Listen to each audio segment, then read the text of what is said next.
Welcome to This Week in Real Estate with Jonathan Harmon and Bryan Nale, your local experts on all things real estate in Middle Tennessee. Listen in as they discuss the current state of the market, the latest trends, and have a little fun while doing it. We do want to say the opinions voiced on this podcast are for general information only and not intended to provide specific advice or recommendations for any individuals. All right, y'all, welcome back to This Week in Real Estate, where we're putting the fine and refinance. On you, Jonathan. That's a good one. I like it. Putting the fine in finance. I love it. All right, so Bryan, you're looking a little different this week. Well, plastic surgery is a great thing. And fast. Yeah. That's amazing. Recovery is a lot quicker now, too. No kidding. So anyway, in case you can't tell, Bryan is not with us this week. It is spring break here in Rutherford County, and he's apparently out chasing bears or mountain lions or whatever out in the Smoky Mountains. Yeah, no telling. Who knows with that guy, He's probably actually, knowing him, he's probably sitting around a campfire chilling with the bears. Like the bears just kind of come up, hang out with he him. hands them a beer, and they just kind of all sit around the campfire. Right, yeah. I'm sure that's exactly what he's doing. That would be awesome. Yeah, it wouldn't surprise me. It wouldn't surprise me at all. He can pull off anything. And he'd take a picture. It would be in his 1 second a day thing that he does. Yes. Yeah. Yes. Yeah, There I you love go. that. Bear selfie. For sure. Oh, we love you, Bryan. In your stead, we have Miss Taylor West, also with Primis Mortgage. So happy to have you, Miss Taylor. Thank you. Excited to be here. Good to see you again. It's been a little bit. Yes. Life treating you well? Yes, doing pretty good. I mean, I know that you used to teach at the high school I went to. Oh, no, that's crazy, right? Fun fact, right? Yeah, fun fact. That was a long freaking time ago. A long time ago. And you've had like 40 kids since then. Yes, I have 5, which is about 40. That's a lot. Yeah, no, it's a lot. It's a little chaotic. I have 2 of my own, and then I have 2 that I've brought in with me. So 4. I mean that has become it's a challenge. They're all going different directions. They're all in different sports. They're all way smarter than I am. So that's intimidating. Yeah, right. And it's a lot. So it's harder as they get older, I've noticed. The babies are easy because I can control that. Yeah. The older ones, it's a challenge. Are any of yours driving yet? No. Okay. My oldest is 12. I mean, she thinks she could probably drive. Life is different when they drive. There's a different worry, but then there's a little relief at the same time. I honestly can't wait. So my 17-year-old he's actually a really good driver, and it comes in real handy. Yeah, I'm sure. Yeah, so he's a good one. All right, enough about that. So today we're going to talk kind of our normal format. We've got some headlines to talk about. Bryan sent you some notes that are typical Bryan stuff, and so we're going to do the best we can with that. Bless his nerdy heart, I know. I was a little panicked reading all of this, but it's okay. That's all right. You're going to do great, and then we're going to talk a little bit about what's going on in real estate. I've got some numbers pulled up that are, in my opinion, they're fascinating, and it's seasonality of the market for a while. People are like, seasonality is dead. And the whole time I'm like, nah, that's BS. There's still definitely seasonality to this. Yep. And so I'm gonna prove that to you here in just a few minutes. We'll talk a little bit more about the NAR settlement, and there's some interesting stuff with that. And then of course we'll have our award-winning. I gave it an award, right? So that's award-winning. Yes, it's real segment with some fun pictures that we don't get to see until it's time to react. So a little surprise. So much fun. And we'll have a couple of pro tips. It's gonna be great. It's gonna be a great show. So let's roll right in. We've got segment number 1 is the headlines.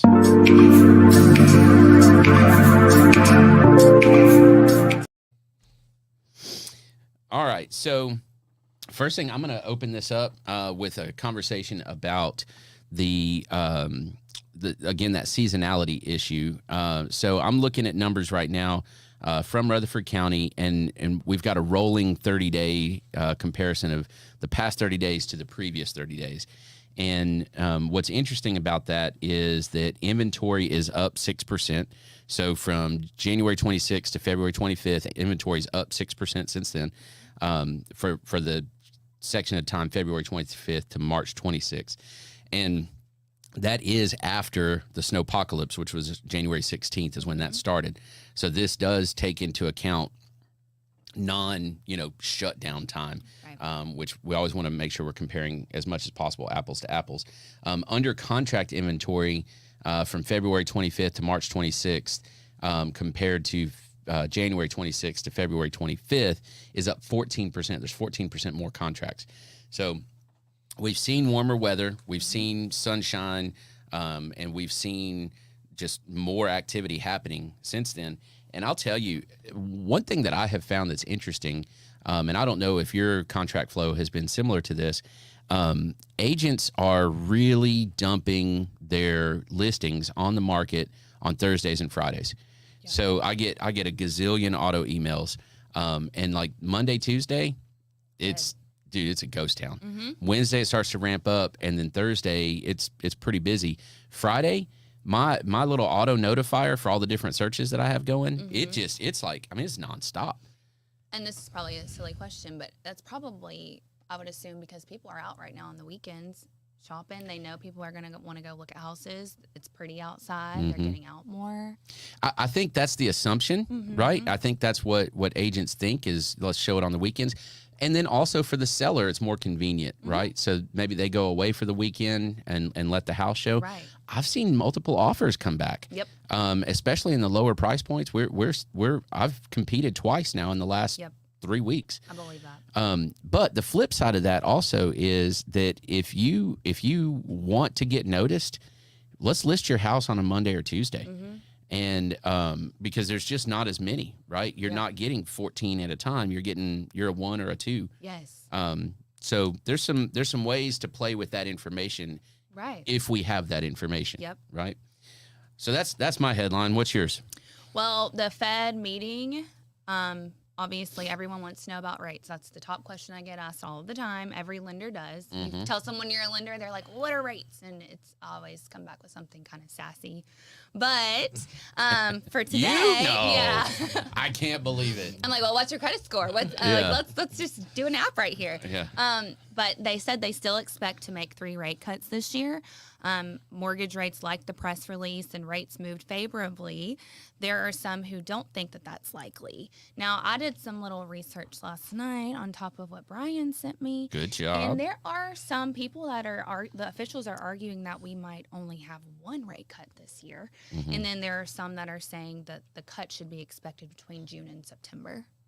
So it's a big gap. I thought, so it kind of feels like it's all over the place with the information that's getting put out. Well, here's what that tells me is nobody really knows. No one ever knows. No one ever knows. Yeah, I mean, that's the unpredictability of the environment that we're in. And here's the thing.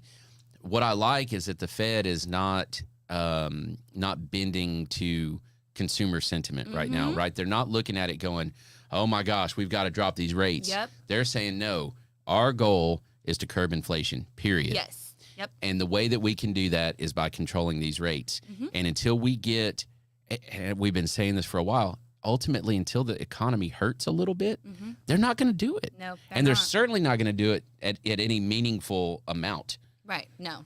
So this is my opinion. I think we're going to see fluctuation. I think we're going to see it drop a little bit. And then I think we're going to see it come up a little bit. And I think, but I don't think we're going to see anything that's just like, that's it. That's what I've been waiting for. I don't think, and I mean, I probably Bryan would agree with me, but he nerded out a little bit more than what I'm about to say.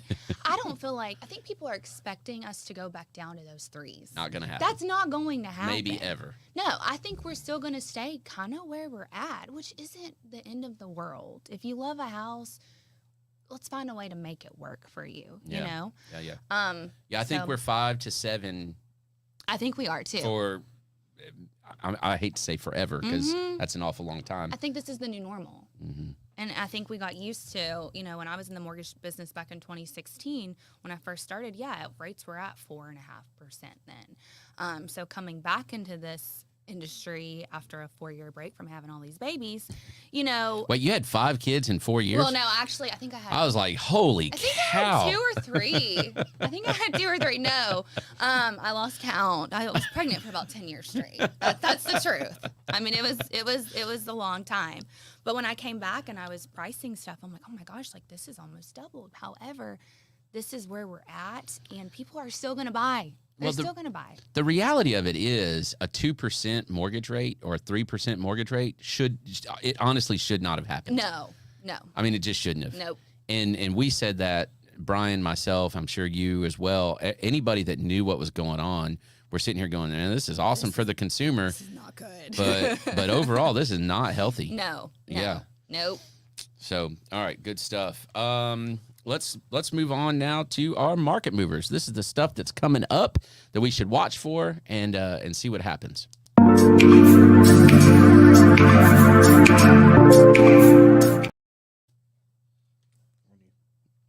So, Taylor, what you got? What's your market mover? The GDP on the 28th, the forecast is 3.2%. The market will be looking to see if economy is cooling or still staying strong. A cooling economy supports the Fed rate cuts later this year. So, I mean, we're probably going to see a cut. I don't know if we're going to see as many as they're talking, but I'm hopeful that we'll see at least one. And this is exactly what we were just saying. You know, the forecast being where it is, they want GDP to drop. They want us to calm down. Mm-hmm. They want people to go, okay, we're spending way too much. The dollar is too high. So let's drop that down. Yep. Let's flatten everything out.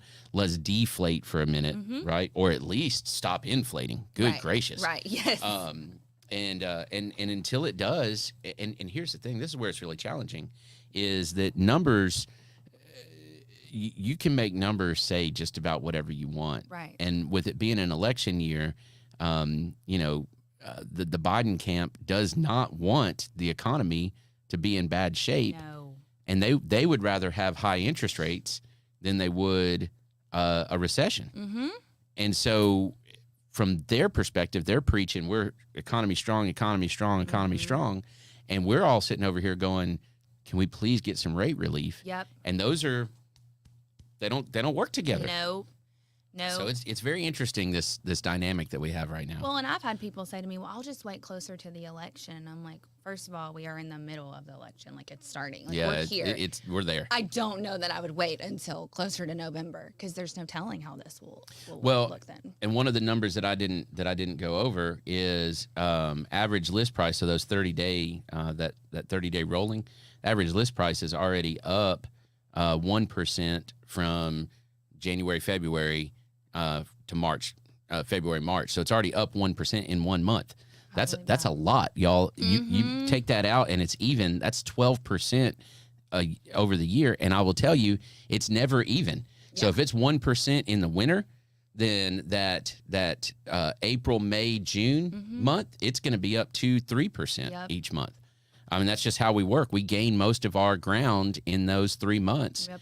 And we may taper off a little, but we're going to taper off the growth that we just had. Yep.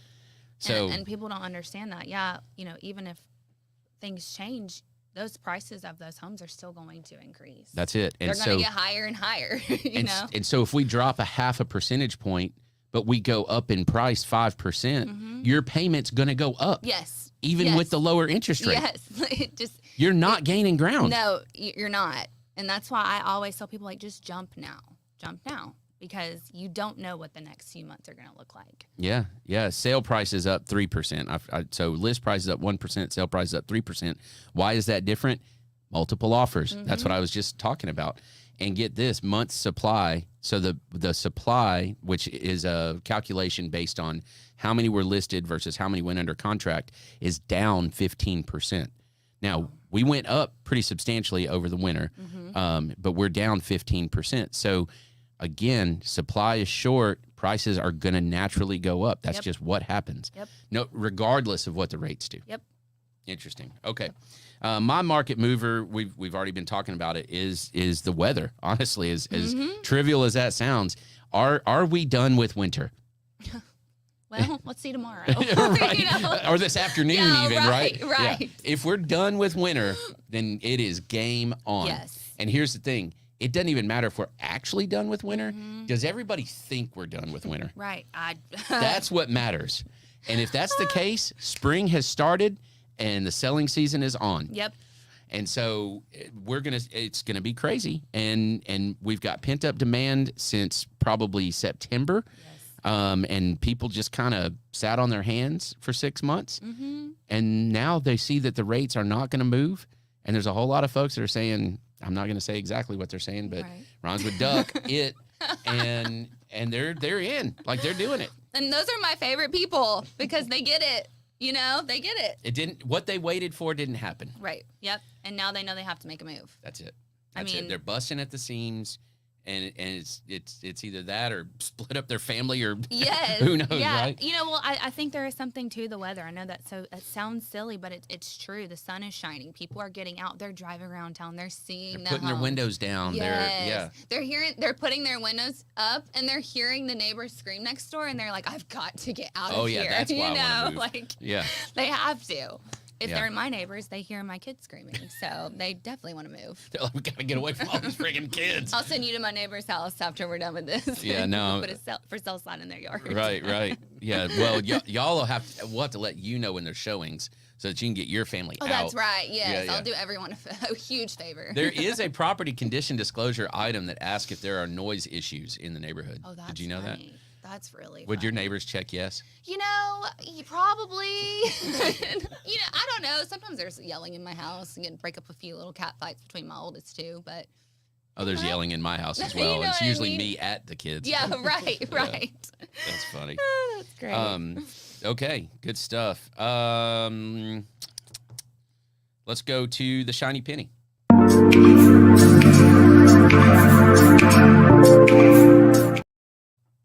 to you. So, Taylor, I don't know if Bryan adequately prepared you for this, but this is my favorite section of the show. This is my favorite segment because this is tell me some good news. What have you bumped into in the last week that was a little unexpected, right? Like you're walking down the sidewalk and you see that shiny penny, and you're like, oh, here we go. Yep. So what is that? What is your shiny penny? Well, I am a sucker for a first-time home buyer. I just love them. I love to coddle them through the process. They're some of my favorite clients to work with. But first-time home buyers are able to negotiate closing costs right now. And I hate to say that they are and then someone's not able to, but I'm seeing a lot of that. I mean, they're coming back with all their closing costs covered or $6,000 to $7,000 in closing costs covered. And I think that's huge because typically a first-time home buyer, they don't have the funds sitting around. You know, they're going to HDA because they need that down payment assistance. Right. So the fact that they're able to get most of them, I mean, for me, all of them have been able to lately get those closing costs negotiated. That's huge. Well, and I'll tell you, so it's interesting. Bryan and I have talked about this on previous shows. Negotiability is in play, even in multiple offer scenarios right now. And a lot of folks, and especially new construction, they want to keep their prices high. Yep. Because if they drop the price, then that's going to affect them on future sales through comps, right? They want to keep their prices high. But we're seeing all kinds of other incentives come in, new construction and existing homes. They'll pay some closing costs. They'll pay, some repairs. They'll negotiate. I mean, there's all kinds of things that are negotiated right now. And just the simple fact that sellers are accepting THDA offers. They are. I mean, 3 years ago, forget it. Yeah. It was a non-starter in Rutherford County. I mean, you wouldn't have even been able to negotiate closing costs on anything. Forget closing costs. You couldn't even get a THDA loan accepted. It was conventional, cash, maybe FHA. Right. Maybe. Right. And maybe as a last resort for a lot of them, oh, we'll take it because we've got to get out of here or whatever. But I mean, you're right. I saw that. So anybody doing THDA 3-4 years ago, they were having to go to Coffee County. They were having to, and not Coffee County's great. Right. I've become a tremendous fan of Coffee County in this particular market. But you weren't buying in Rutherford County with THDA. You weren't, and now we're seeing it. I mean, I get the contract back, and I'm like, oh, they got it. That's exciting. Yeah. So my shiny penny is that I've had a lot of folks over the last week to 10 days asking questions about this NAR settlement. And why that's a shiny penny to me is that when it first was reported, it was grossly inaccurate the way it was reported. And it was sensational headlines. I mean, it was the blood is all over the ground type headlines, like practically ambulance chaser. Yep. What do you call it? Meat wagon. Meat wagon. Meat wagon chasers. And it was bad. I mean, I was watching this and I'm like, this is borderline malpractice the way that they're reporting it, because it was it was truly false.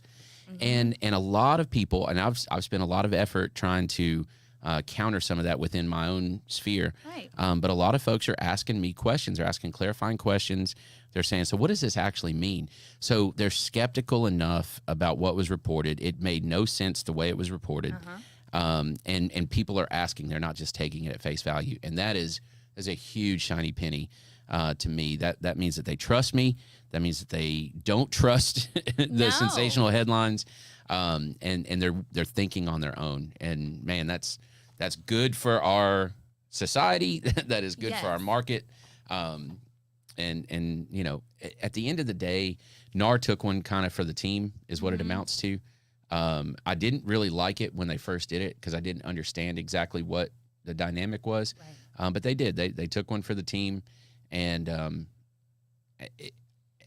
were they right in the end result, like the statement that was made with the end result? In other words, yes, we did it, so we're going to pay this out and settle. We could debate that for years. The bottom line is they did that so that there weren't copycat gazillions of individual lawsuits for decades to come. They said, look, we'll take the hit, we'll put it on our shoulders, and y'all just need to shut up. Yep. And you know, I would love to see a follow the money type investigation on that and just see exactly what happened.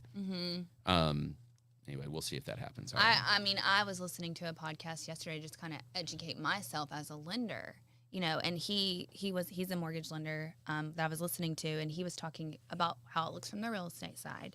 And then as a lender, how really it's nothing different for me, you know, because I've had people ask me and I'm like, you know, I like to put it off on you guys and point them to your direction. As you should. Because that's what's going on in your world. And for me, it doesn't seem like, from what I've read and researched, nothing really is changing for me. Well, the biggest change that you should be aware of is that depending on how people take this news, the possibility of you having an unrepresented buyer is higher.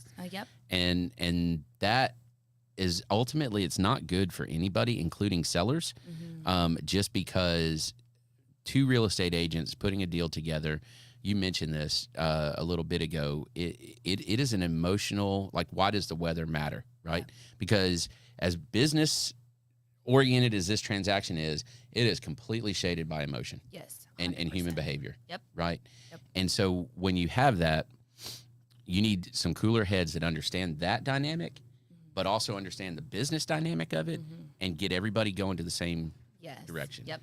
So we don't just blow up over a refrigerator or you know, somebody taking a mirror out of a bathroom or something. The little things, that are highly emotional. Yes. Yep. Right? Yep. You're right. So anyway, that's the danger, I think. But I think we're going to be just fine. It's if you, as a real estate agent, if you're watching this, if you've been explaining your buyer rep agreement correctly from anyway, there is absolutely no difference in this. Yes. Except that you're going to have to negotiate your own compensation rather than it's just printed on the MLS. That's it. Yep. There's your difference.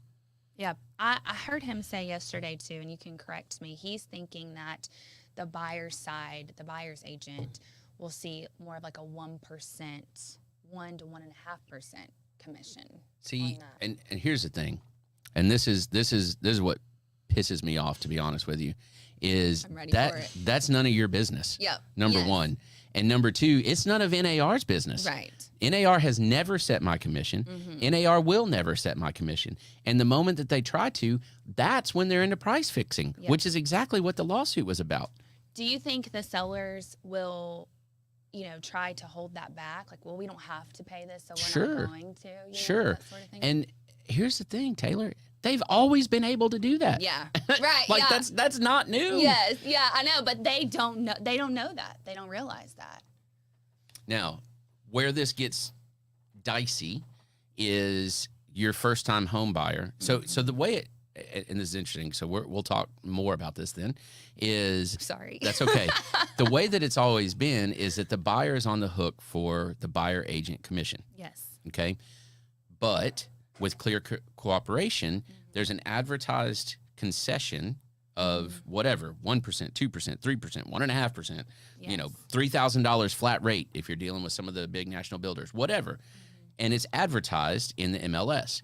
And what that means is that I know going into it what they're offering for compensation. Well, on the buyer rep agreement, I also know that I've told my client, you owe me 3% for this, or 4% or 2% or whatever we've negotiated. Right. Okay. And then when I see that advertised, I don't choose, because I'm a fiduciary, right? I don't choose whether I show them that house. Yes. But what I do choose is whether or not I enforce the amount that I told my buyer they were going to pay me and charge the rest of that to them. So if they were, let's just make the math easy. If they were supposed to pay me $10,000 and the advertised compensation is $3,000, then the buyer is on the hook contractually for $7,000 out of their pocket. Right. It's my choice whether or not I enforce that on them. Okay. Does that make sense? Yes, totally. Yep. Now, and that's between me and the buyer. Yep. But the seller is saying, we will pay you this. Okay. This buyer has already agreed to pay me $10,000. Right. They're offering a concession of $3,000 to cover part of that. It's just like closing costs. Yep. It's just like it. Yep. It's the exact same thing. And now it's up to me whether I enforce that buyer rep agreement with the buyer. Which is why you said if you're explaining that rep agreement correctly, this There's really isn't a zero problem. change. Right. Here's the biggest difference is now I'm going to go back to the buyer and say, look, the best I can do is get $3,000, in our example, $3,000. So I need you to pay me an additional $7,000. So I have to go explain that to them. The difference is in the past, I could show them on the screen, this is where they're offering me $3,000. Right. Now I'm like, I've talked to the other agent and I've got all these emails back and forth, and this is the best I can do. Yeah. So it's actually less transparent than it was before. Yeah. That sucks. I mean, yeah, I was gonna say. I mean, that does suck. That sucks. Yes.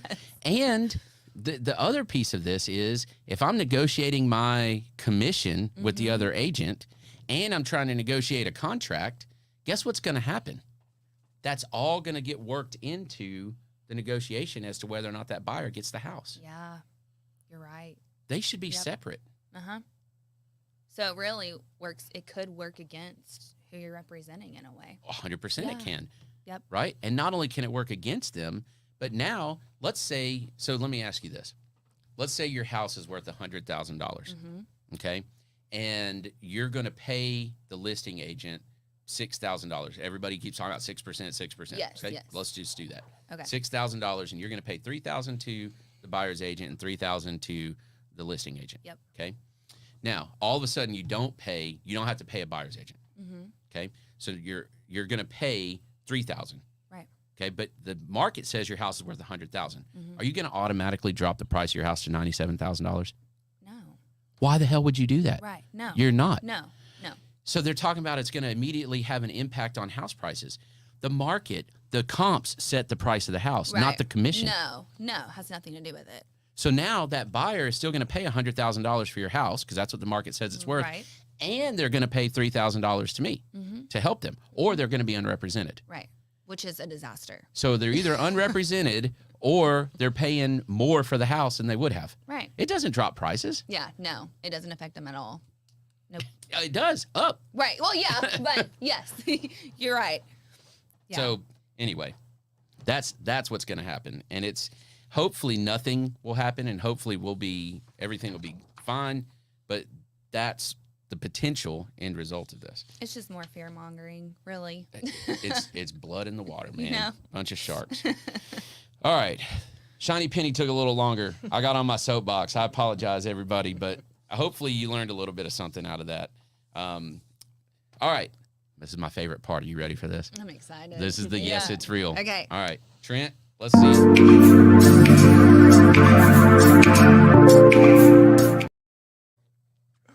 An actual image from an actual MLS listing. Is it a current listing or just at some point? Somewhere. Yeah.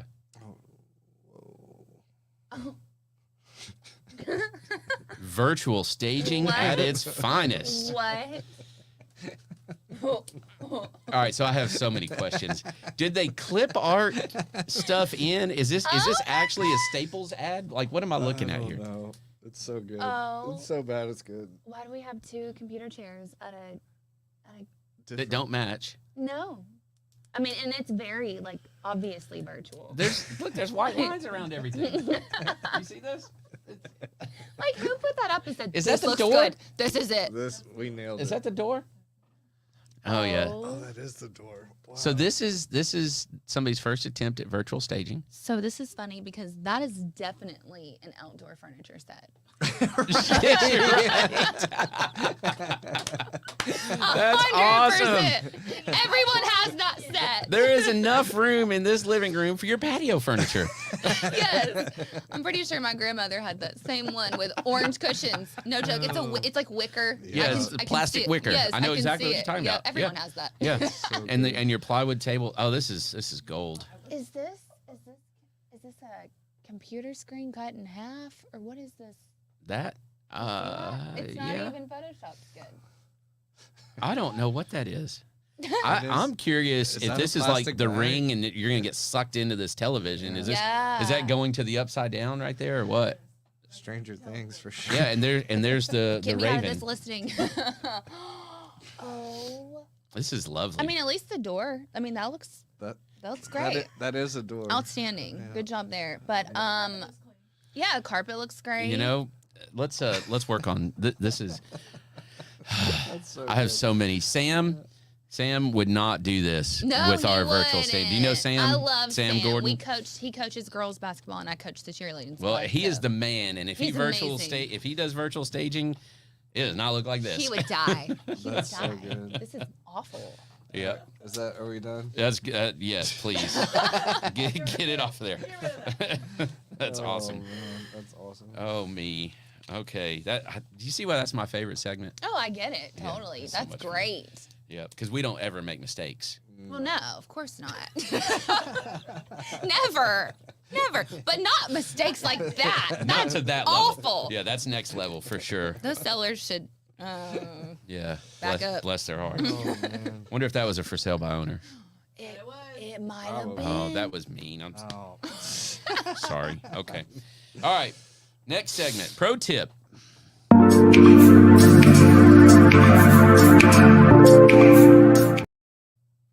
On you. All right. My pro tip, I'm going to piggyback on one that Taylor has already said, and that is it's time to get in, folks. I mean, if you've been on the fence, you need to get off the fence. Prices are up. They're going to keep going up. Inventory is still low, so that means prices are going to keep going. Yep. If inventory is low, we're going to have multiple offers. Even in this rate environment, the Fed has made it clear that they're not making drastic moves. So any rate movement that we see, it's going to be minimal at best, and it's going to be complete. The savings that you would have on that are going to be completely offset and eaten up by price increases. Yep. So, and here's the thing. Say I'm wrong, right? Let's say I'm wrong. You guys are still doing the thing with the discount for a refi? The refi, yep, we still are. Yeah, so you have kind of a safety net there. You can get a cheap refi. You can wait.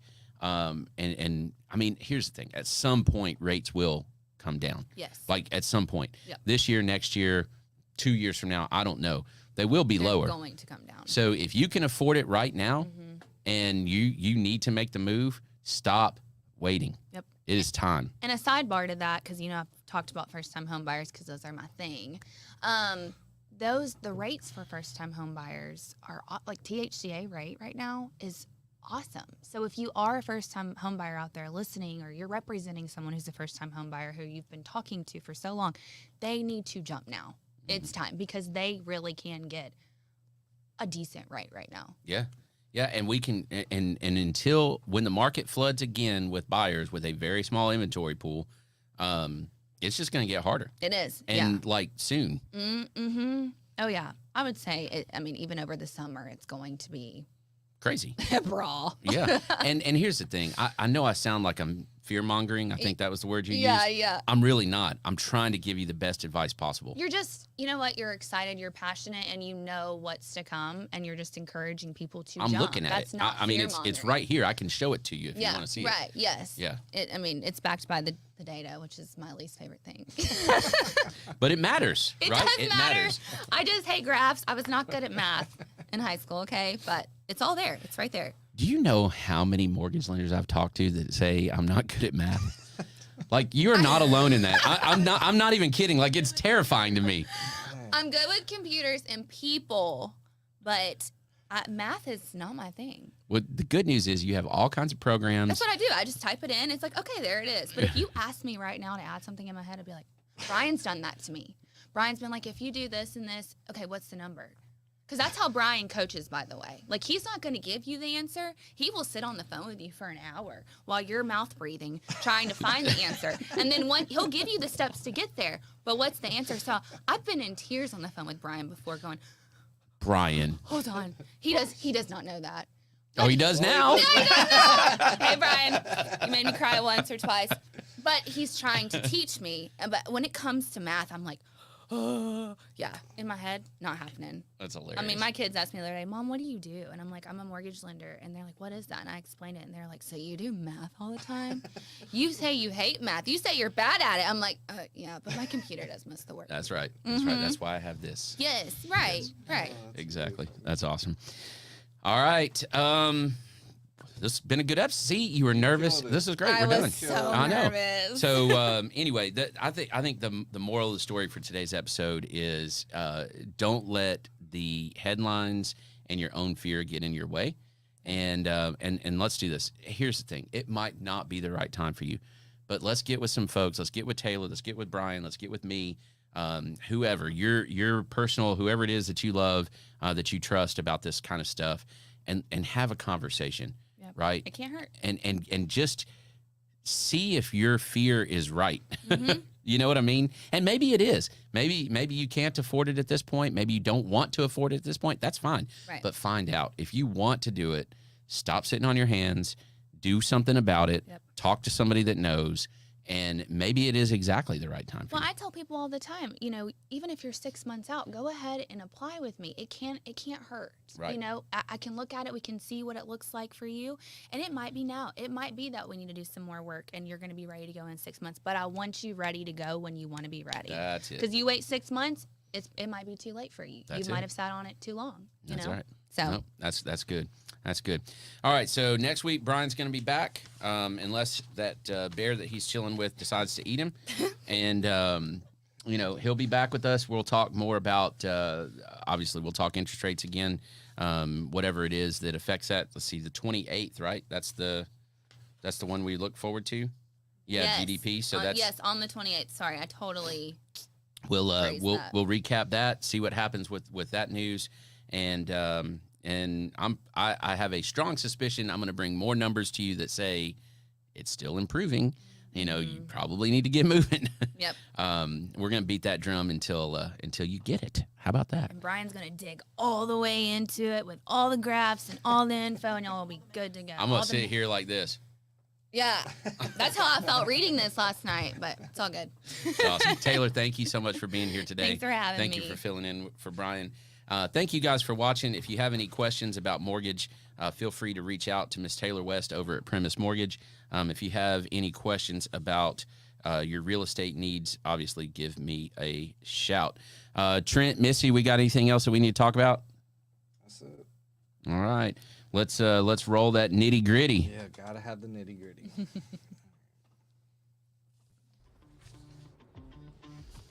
Thank you for listening to another episode of This Week in Real Estate with Jonathan Harmon and Bryan Nale, your go-to resource for all things real estate in Middle Tennessee.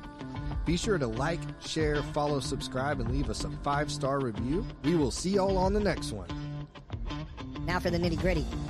Primis Mortgage Company is a subsidiary of Primis Bank, a member FDIC. Primis Mortgage NMLS number 1894879, BK number 1042893, ML number 1894879. As always, all loans are subject to credit approval and product guidelines. Equal housing lender.